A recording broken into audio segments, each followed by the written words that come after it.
Good morning, everyone. This is Angel.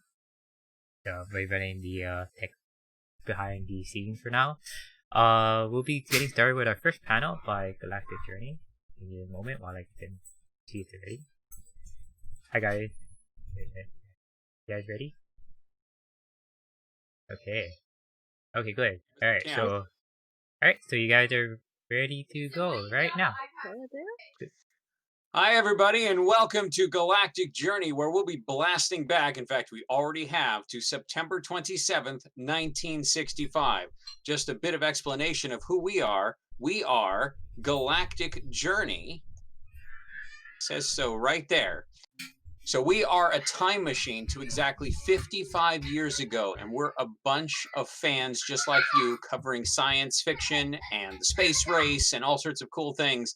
But we're 55 years ago. Why did we pick that time? Well, we'll answer that question some other time. But we understand the Kawaii Kon is focused on comic books and Japanese animation and video games. And as a matter of fact, we have all three of those in 1965. And if you give me a second, I will show off what they look like.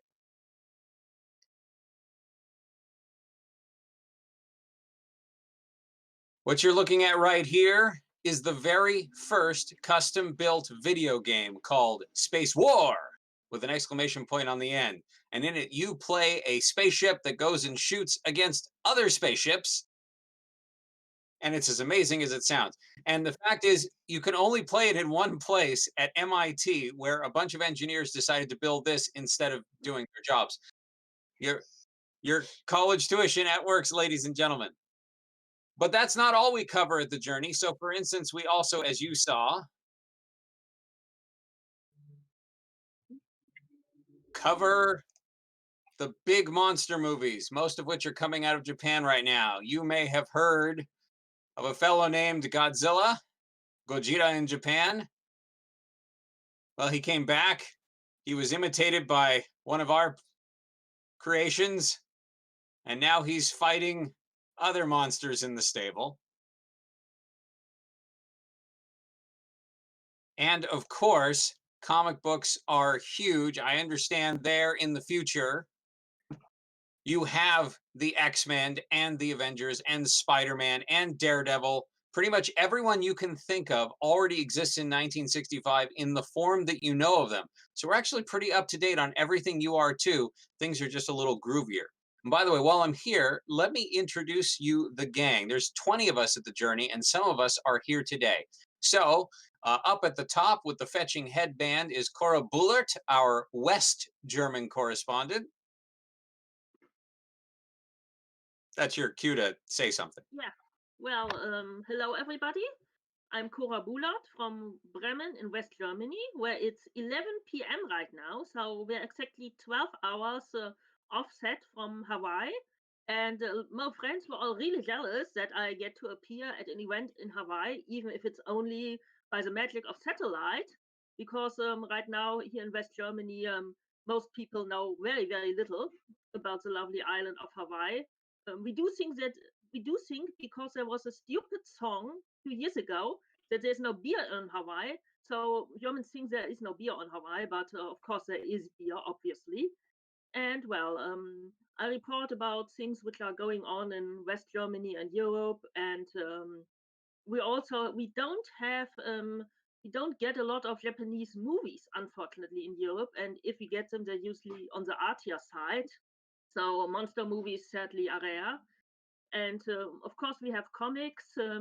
We have the superhero comics imported from the US, which you can get if you're lucky enough to have a friend to know a sailor or soldier who get a US soldier who can get them for you. And we also have some homegrown comics and some coming over from France and Belgium. But they're mostly not superhero. It's mostly adventure stuff like knights, Tarzan types, or a lot of Western stuff, and so on. So yes, maybe I'll talk a little bit more about that later on.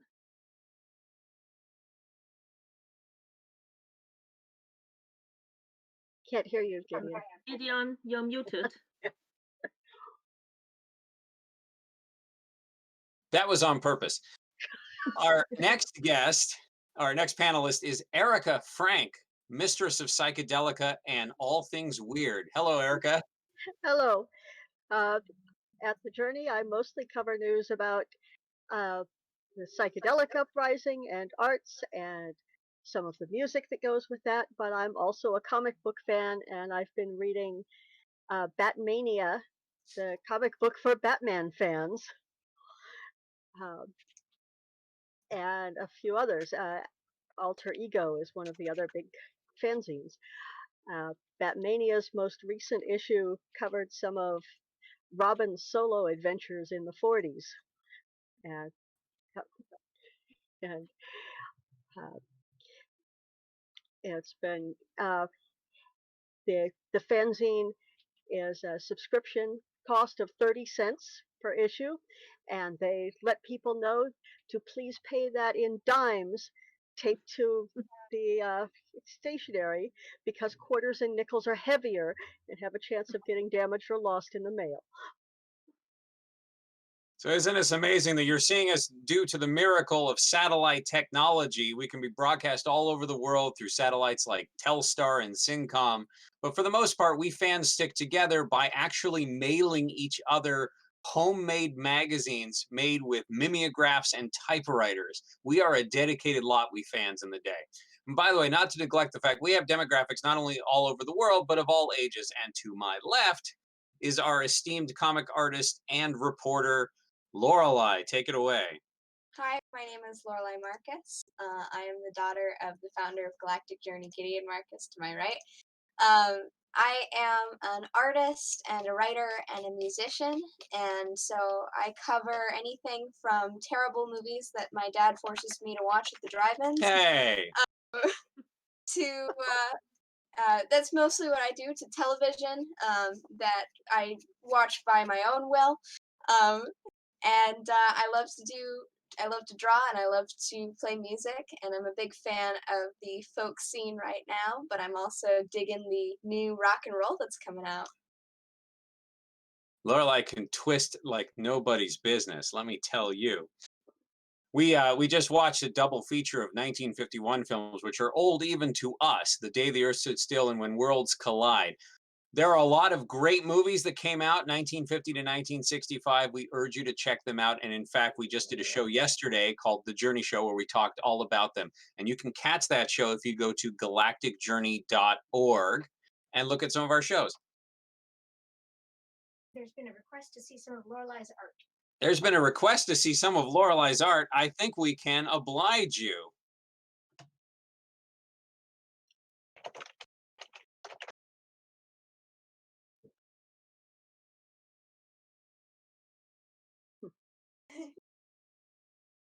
So for those out there who are fans of this thing called anime, understand that anime does not exist in 1965. At least the term doesn't.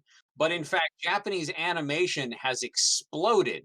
In 1963, a show called Mighty Atom came out. And I'm going to talk to you about that in just a sec. But I bring that up as context because Lorelei, of course, likes to work in the style of this new genre. So here are some examples of work that Lorelei does. Here is Lorelei's original character with a character who will exist in the DC universe in 55 years. Lorelei may have had something to do with the genesis of that character. I'll leave it at that.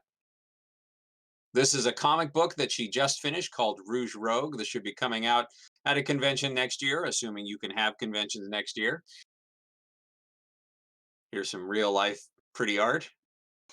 If you are a fan of a show that we don't have here right now, although I understand it's thematically similar to a show we're about to have called Star Trek, in 55 years, you're going to have a show called The Expanse. And here's a drawing that Lorelei did of one of the characters from The Expanse, signed by the person. And here's a lovely picture she drew. And here's a still life. Here are some puppies, because that's obligatory. So these are examples of Lorelei's work. Also, you can see, since we're selling things anyway. Well, I've already gotten one. Oh, okay. I'd say the proudest thing I've ever done is my father wrote an amazing young adult novel, and I was honored to do some of the illustrations, interior illustrations for the novel.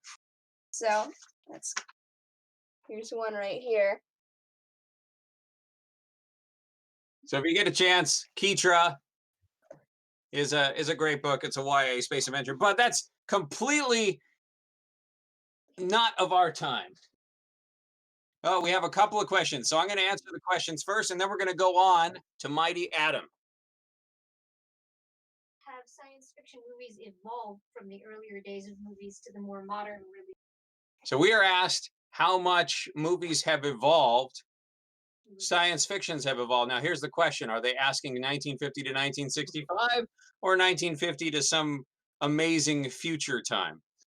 The question doesn't specify, but I suspect they put modern in single quotes. Mhm. So They how probably be how 1965. much have movies evolved from the earlier days of movies to the more quote unquote modern releases? So the answer to that is interesting, and we actually spent an hour covering that yesterday, and it was a lot of fun.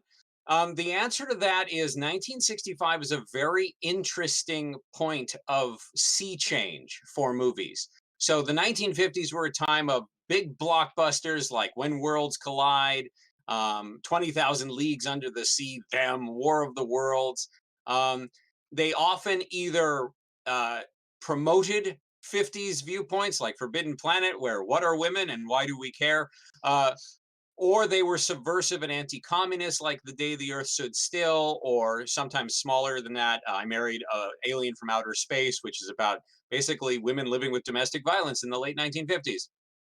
But they were sort of experimental and low budget, and all the spaceships either look like V2 rockets or like flying saucers.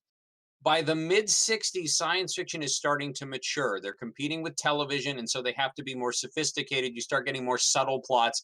You get things, deep thrillers like Failsafe. You get grand farce like Doctor Strangelove.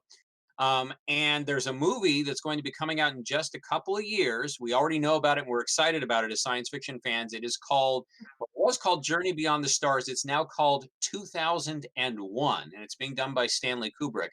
And apparently that's going to be extremely rigorous science fiction, with a scientific consultancy by no less than Arthur C. Clarke. Also, in 1965, we science fiction fans are very excited because not one but two pilots have been made for a TV show called Star Trek by a fellow named Gene Roddenberry, who to date has only done one show. It's called The Lieutenant, and it was filmed just next door at Camp Pendleton. I'm in San Diego, by the way, which I understand is the 8th Hawaiian island. But there's this, apparently it's going to be a very realistic science fiction show. And it should be coming out next year. We'll know if it's picked up at the end of this year. And it may even come out in January as a mid-season replacement, around the same time that the Batman show is going to be coming out. So the answer is movies are evolving and becoming smarter. That said, there's been a lot of great stuff in the last 15 years. Janet Escaverica wants to comment on that. Oh, not nearly to that depth.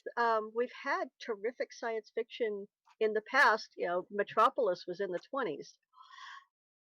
But yes, just post-war, there were a whole bunch of propaganda movies where sometimes the science was a little light and it was heavy on here is how technology is going to allow the people currently in power to continue to be in power and squish anything they don't like. And we now have a wider array of movies, and some of them have really amazing special effects, and some of them have decent ideas and really weak special effects. And apparently they're done on a budget of whatever lunch money we could scrounge up beneath the couch cushions. Which only adds to their charm. So speaking of movies, I want to show you something because this is a Japanese animation convention, and I really want you to see this. So in 1963, a very new thing happened on Japanese television. They started showing cartoons in prime time. These cartoons did not come out of nowhere. They were based on comic books in Japan. So what I'm going to show you is the very first Japanese cartoon ever. Just the opening. as soon as I thread the film and get it mounted, because as you know, that's something that takes a while. Here we go.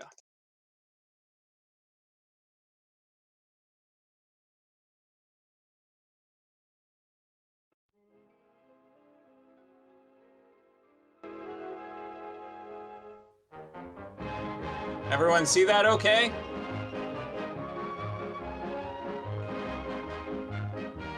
Oh, yeah, awesome. Everybody!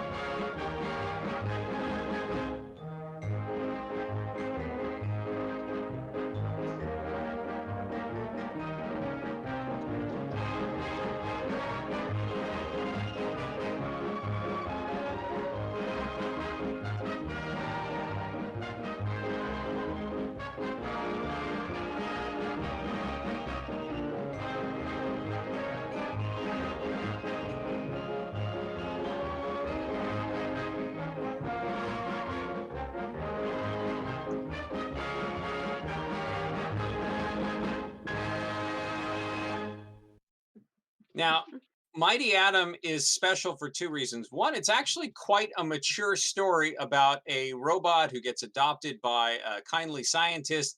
There's analogies to oppressed people, and this harkens to the civil rights movement in the United States, where they fight for robotic rights to be equal to human rights. It's actually a pretty neat show with a very outre soundtrack.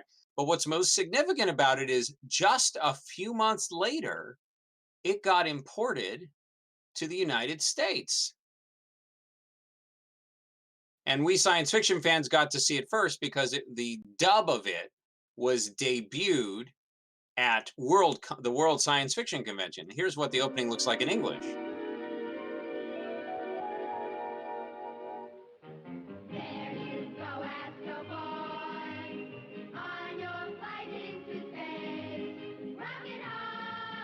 With children not chosen for their singing ability.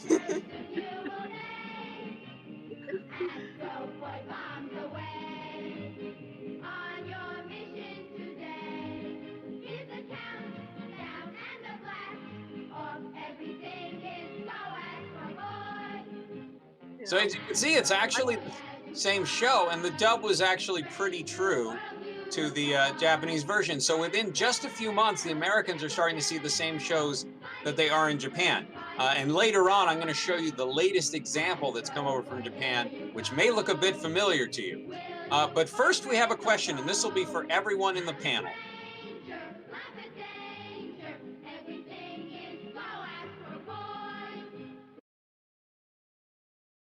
So the question that we got from the audience is, who are our icons in 1965? Who do we idolize and look up to? And of course, who are our favorite icons? So of course, I'm going to have, and I'll go around the table.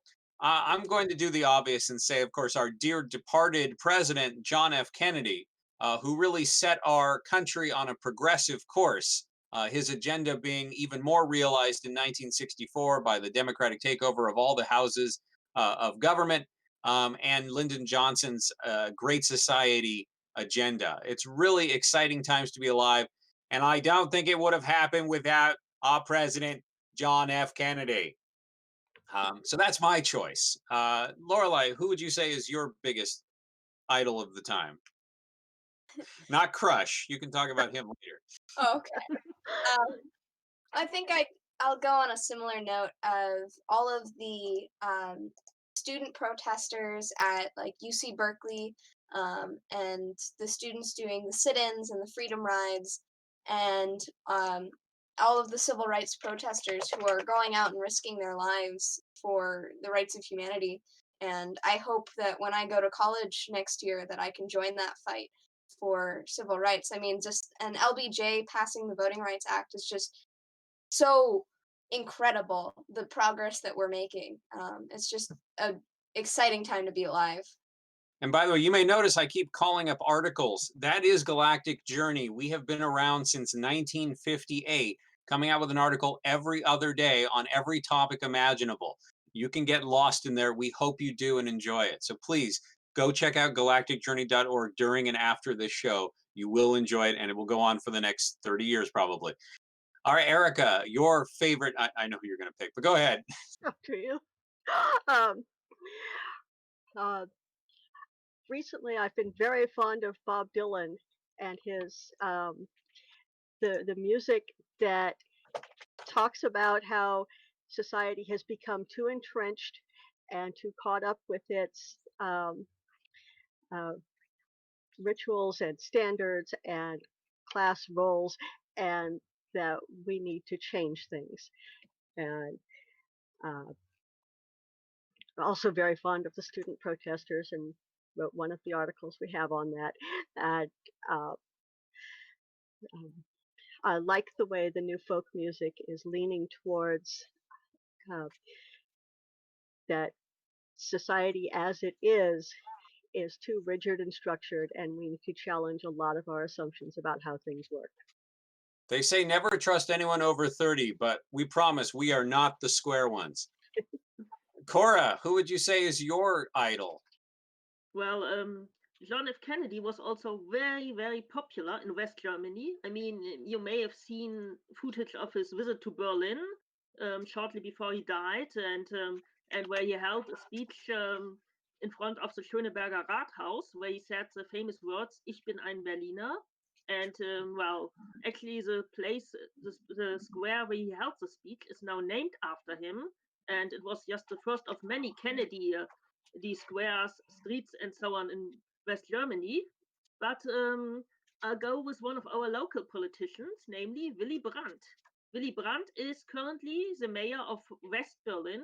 I mean, you know that in 1965 there are actually two Germanys, and the city of Berlin is divided into the eastern part, which and it's actually the capital of the communist East German state, or as they call themselves, the German Democratic Republic. And well, the western part is belongs to West Germany, even though you have to cross East Germany to get there. And yes, there is Willy Brandt, mayor of Berlin, the divided city, who is in a really difficult situation. And he's a brave man, and he actually ran for chancellor, which is our equivalent to the U.S. president. Then actually about 2 weeks ago. Unfortunately, he lost out, but he's very brave, and he's also a bit more progressive because our politicians are very conservative. The same people have been in power since 1949, the same parties, and I think it's time for a change. And I think Willy Brandt may be the person to usher in that change, and also maybe fight for better relationships with Eastern Europe and especially East Germany, who are on our doorstep. And of course, we would be remiss if we did not talk about the four people who have swept two continents, by actually more than that, because they went to Australia recently too. The Beatles have completely changed the landscape of music ever since they came out here in early 1964 and were on the Ed Sullivan Show. They have been on everybody's lips, and they've somehow managed to stay current. In fact, just last month, they did the very first ever stadium rock show where 60,000 people attended Shea Stadium in New York. Apparently, the Beatles couldn't even hear themselves play over the screaming, and yet they were such professionals that they managed to turn out a great show. Lorelai, who is your favorite Beatle? Oh, you can't make me choose. Well, and they're all married now anyway. So that said, Lorelai, if you had to choose your favorite star of the time, who would you pick? Oh, gee, that's such a difficult decision. Who is your heartthrob? But I'd have to say it's a bit of an unconventional opinion among the masses, I'd say, of people my age, perhaps not in general. But Tony Randall, the actor, is a magnificent human being, and I may have a slight crush on this person. This is him playing 8 different roles in the Seven Faces of Dr. Lowe. And here he is on the show Password saying, "Darlene, control yourself," because apparently he has that. And there he is in another movie. But of course, the most important movie he's ever been in is the latest hit, Fluffy, which is every bit the theatrical masterpiece you might expect, in which Tony Randall stars alongside, yes, a lion. So that's what we have for icons. Do we have another question? Not yet. All right. Then I'm going to roll something. So this is a sneak preview because this show is not airing until next week in Japan. However, it's pretty exciting.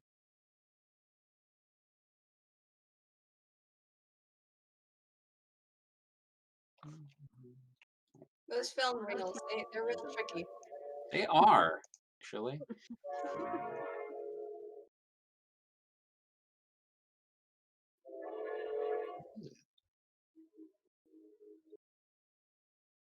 Gotta like wind it up and put it on the spool and get it to play, and then sometimes it gets tangled, so now we have to untangle it, and it's just a mess sometimes. It's coming, folks. We're cranking it up. Moving at the speed of mud. All right. There we go. The projector is warming up. Mhm.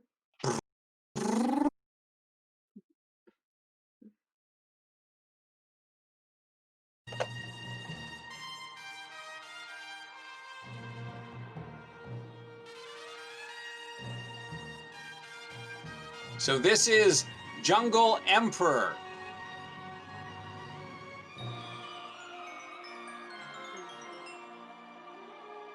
Which is all about the meeting of worlds of an Africa under the encroachment of humanity, and a young lion who at birth was raised by humans and then comes back to his land to make peace between the animal kingdom and the humans. This, of course, is the lion named Leo, although I suppose if they ever imported this to America, they might give him some other name that sounds African-ish, like, say, maybe Kimba. So how many of you in the audience recognize this cartoon? I suspect not very many, although some of you who... Oh, fantastic.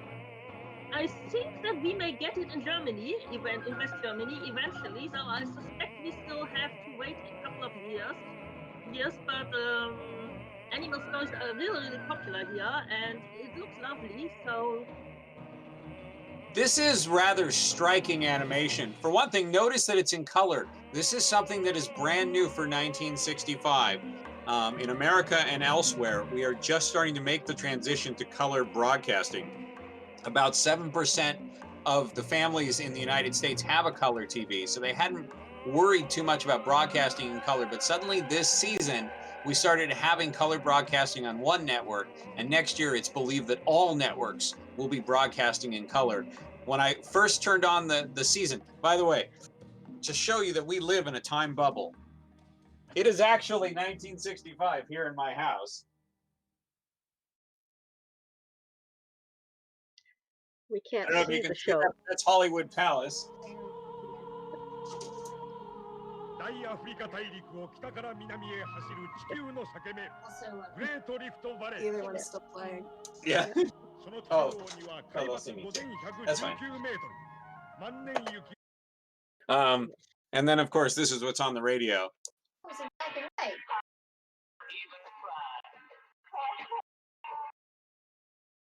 What are these kids listening to these days? So we actually live in a bubble of 1965 that moves with us as we go through time. So it's actually pretty neat. All right. So you get to guide where we go. Do you have any other questions about 1965? Otherwise, I will keep just showing clips of Japanese cartoons from the era because I have tons of them and they're probably interesting to you. But do we have any questions? You could talk about the American science fiction cartoon from a few years ago, Which one? the Jetsons. Oh my! Do we have to? Several It had the instant push button food thing. No cooking, just That would be nice, but I've got TV dinners from Swanson. I don't need any of that robotic stuff. Hold on, we have a question.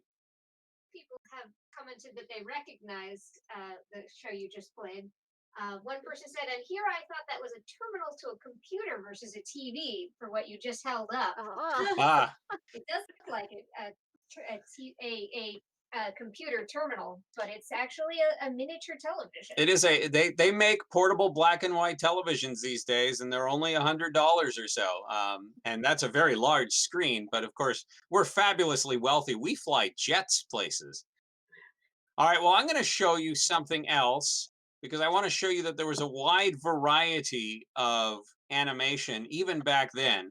So, for instance, I understand ninja shows are popular, and I've got one for you. 時は戦国嵐の時代でかい心で生きようぜ風吹きまくれ吹き荒れろ微塵がくれた火炎の術だ悪い奴らをやっつけろ藤丸藤丸 This is Shonen Ninja no Kaze no Fujimaru.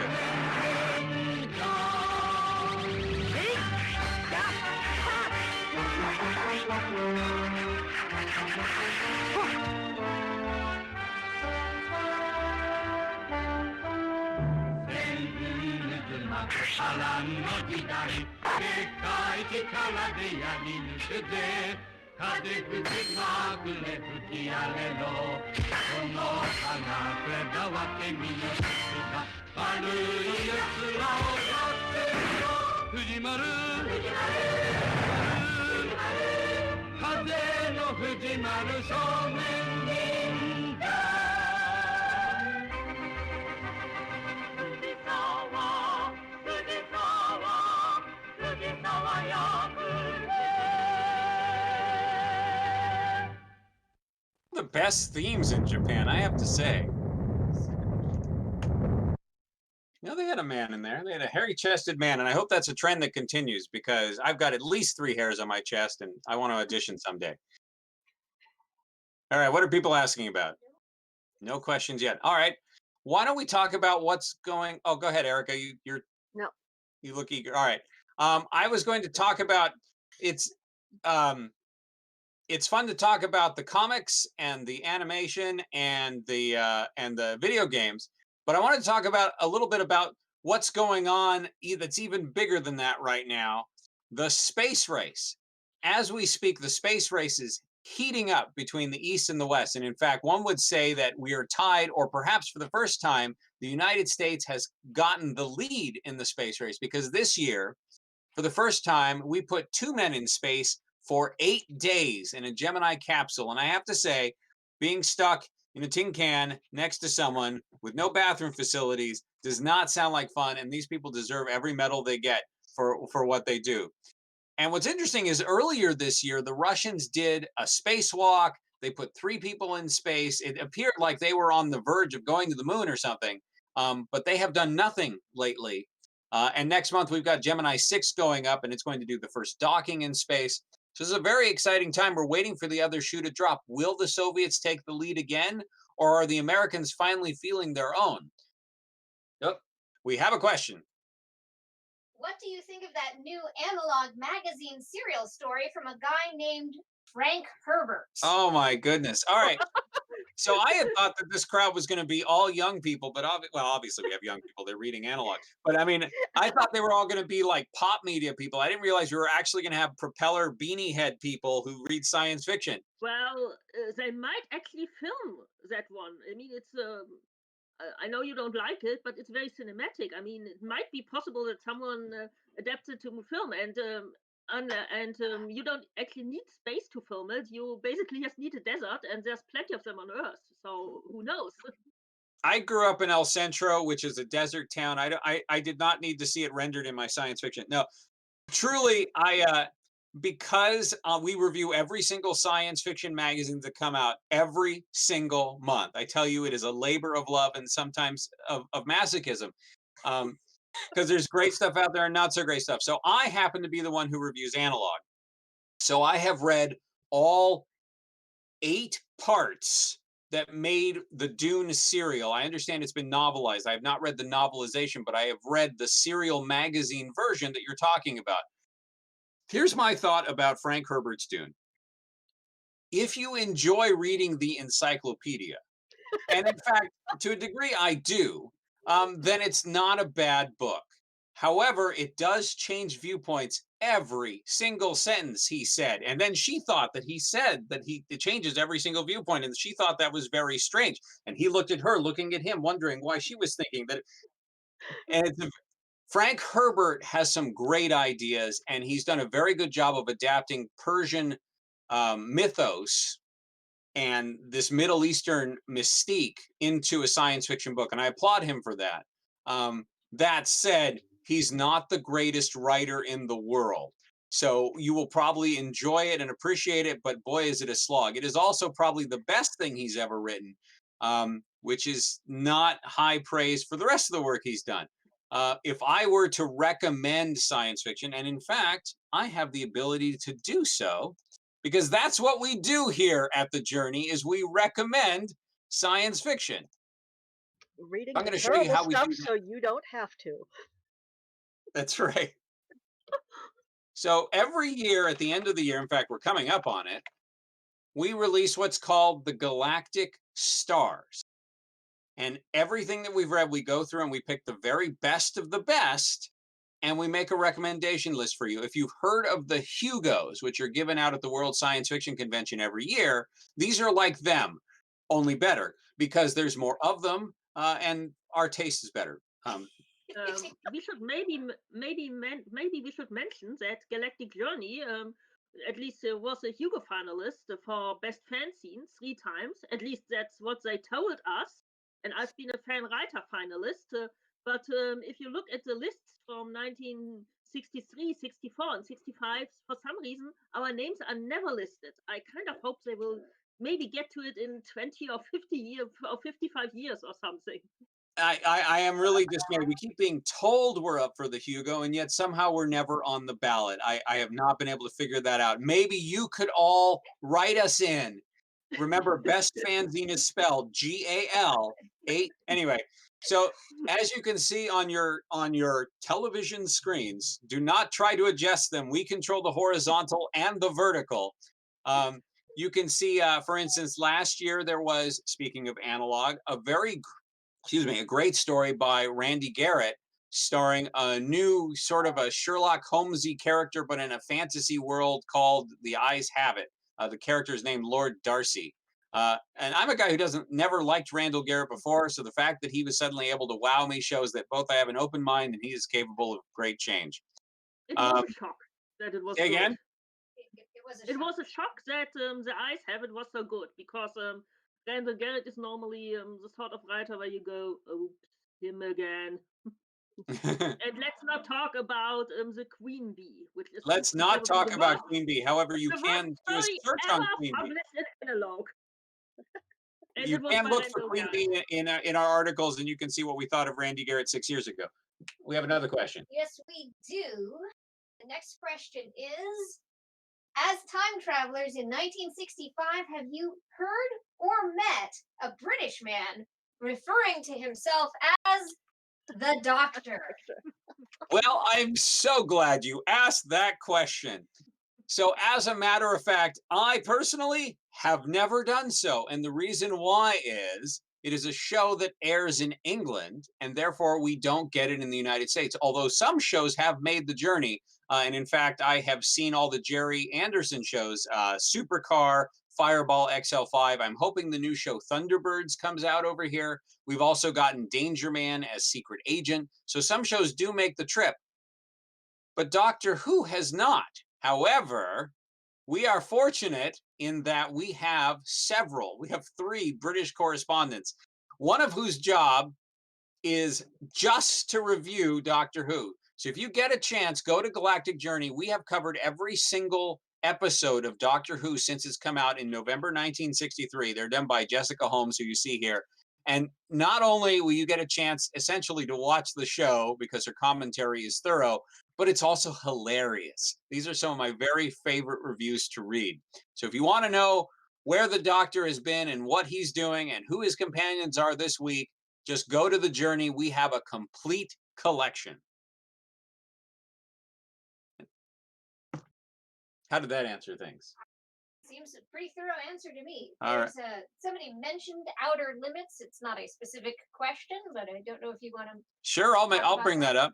So it is true. Not only do we cover Doctor Who, but we have covered The Outer Limits every single episode because it was a great anthology show and for a while was the only science fiction on television. The amazing Natalie Devitt, who starred in our movie show yesterday, you can see it here, covered The Outer Limits. The Outer Limits, of course, is famous for starring a man in a suit. Sometimes it's a man in a suit who turns into a man in a suit. But it was good television. We also covered every single episode of The Twilight Zone. And in fact, Rod Serling himself gave us an award for it. Oh, and Lorelai's getting it. Just to prove it's, well, there it is too.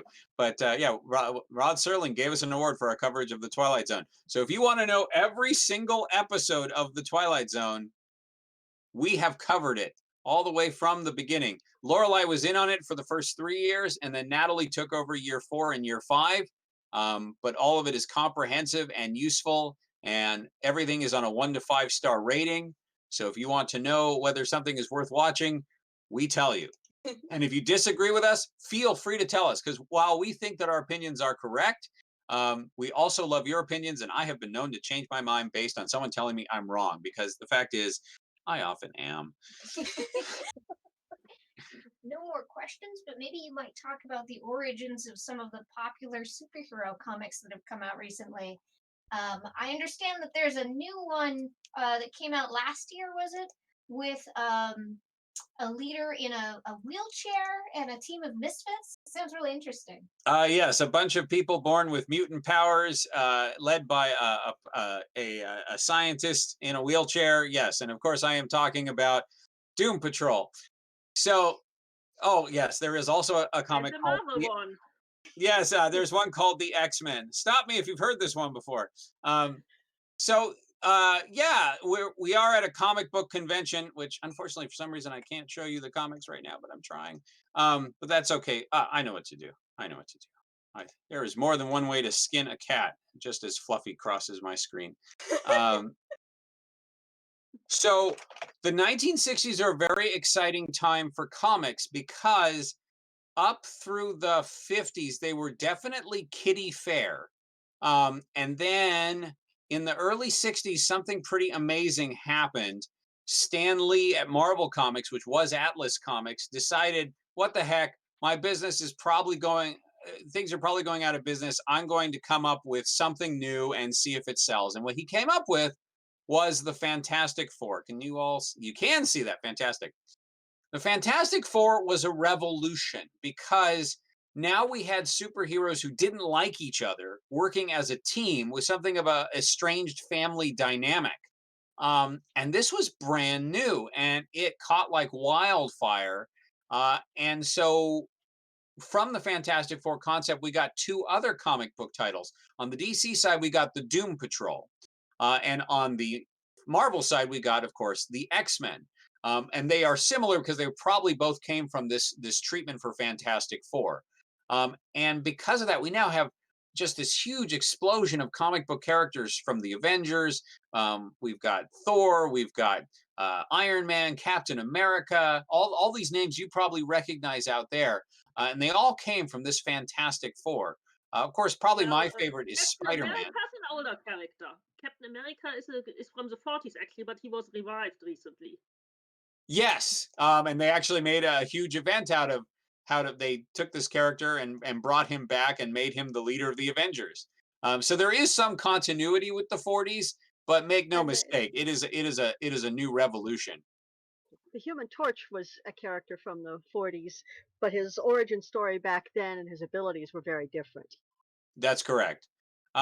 World War II comics are also really big right now. On DC side, we have Sergeant Rock, and on the Marvel side, I actually collect Sergeant Fury and his Howling Commandos.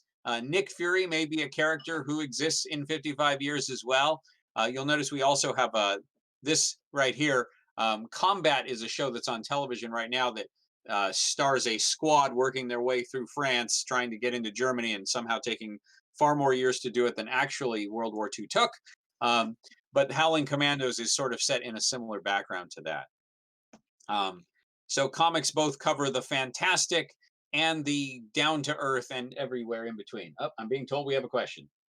If you had a chance to look into a crystal ball for the next 3 to 5 years in the future, what are each of you excited about coming up to review? I'll ask Cora first. Well, I'm really excited to review West Germany's first science fiction television show, which is currently in production and which should arrive sometime next year. It will be called Raumpatrouille Orion or Space Patrol Orion in English, and it's supposedly the story about a spaceship crew of all sorts of people who are very good friends, and their maverick commander who thinks orders are just optional suggestions. And because they constantly get in trouble, so they so they are assigned a sort of security officer who's supposed to supervise them, and she's an attractive woman, and of course we can all tell where that goes. And I've seen some production stills, and apparently they have really great special effects by West German standards, because we don't have a lot of that right now. And yes, that's something I'm really, really excited about, and looking forward to watching it sometime next year. Erica. Away from science fiction, we have a local band that's been playing in a few places, the Warlocks. They're not very well known, but I hear that their name may be changing, and my crystal ball tells me that sometime later this year they will change their name to the Grateful Dead, and I will look forward to covering some of their concerts and their acid test gatherings with Ken Kesey. Well, and maybe we will get to see them on the brand new music show, which is produced in my hometown Bremen and which just premiered I think it was 2 or 3 days ago on TV, called Beat Club. And the first issue was rough, but my crystal ball tells me that a lot of really, really great artists, some of whom you might know, or some of them whom you probably won't know yet. People like some British guy called Jimi Hendrix, and also Erica's band Warlock, or also the Grateful Dead, and that a lot of, and the Who, another British beat band, that a lot of great bands will eventually be appearing on that show. Lorelai, what are you looking forward to in the next few years? Besides the next Tony Randall movie. Well, I couldn't say, honestly. I know that I'm looking forward to what you're looking forward to, so I think I'll just pass it on to you. I, of course, am very much looking forward to Star Trek, and I hope that you will join us. We will be covering it week by week when it comes out next year, and we hope all the rest of you will join us on this watching, because at this time there is nothing else like it, and it'll be just amazing. We're actually there is Space Patrol Orion, which is actually quite similar in many ways. But look, we don't need to bring back American-German rivalry. We saw what happened the last 2 times that happened. Yeah. Let's not go there. They're both great shows, and we're really looking forward to them. So all of you, thank you for having us. This was actually quite a lot of fun, and I hope you will all join us at galacticjourney.org. And when you're there, if you go to the Journey show, you'll be able to register if you want. We'll actually be covering Japanese animation in 2 weeks for that edition of the Journey show. But either way, we'd love to have you around. Feel free to drop us a line. And otherwise, thank you so very much. We have a Discord. Oh, and we also, yes, I will put in, yeah, our behind the scenes person is showing you how to get to Portal 55, which is in fact the live lounge for all of us, which uses the exact same technology as Kawaii Kon is using. So you should be able to transition seamlessly. We will have a cocktail waiting for you. So join us in Portal 55 right after the show, but it's also open 24 hours a day. So thank you once again. I'm not sure how this thing gets cut off, but I'm sure someone will show up with a hook and tell us we are no longer going to be broadcasting.